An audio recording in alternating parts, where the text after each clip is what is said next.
L'ONG locale Kesho Congo fabrique des biscuits nutritionnels appelés Masoso pour faire face à la malnutrition chronique qui touche les enfants dans l'est de la RDC.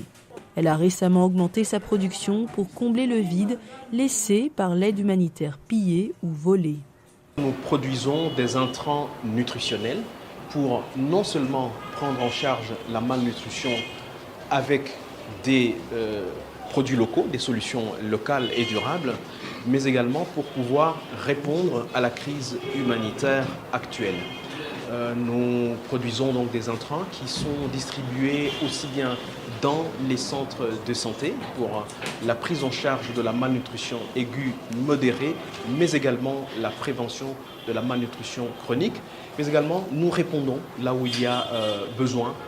L'organisation s'approvisionne en ingrédients auprès de milliers d'agricultrices locales, utilisant du maïs, du sorgho et de la farine de soja pour créer les biscuits enrichis.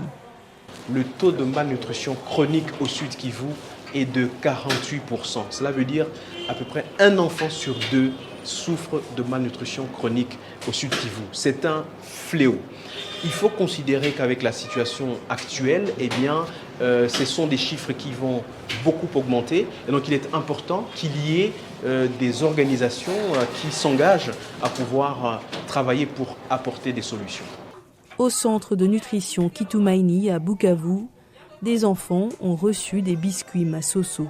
Les voir manger est un soulagement pour l'établissement qui lutte pour maintenir ses programmes d'alimentation en temps de conflit.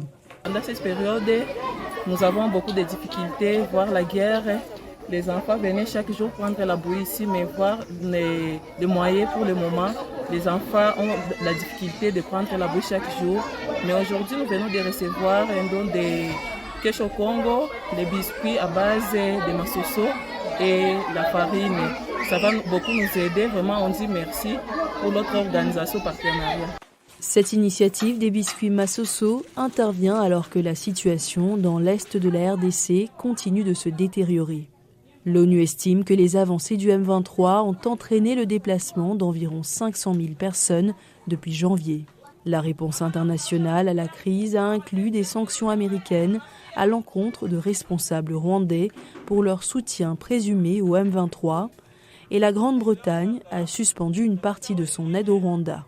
L'Union européenne est en train de revoir l'accord qu'elle a conclu avec Kigali sur les minerais stratégiques.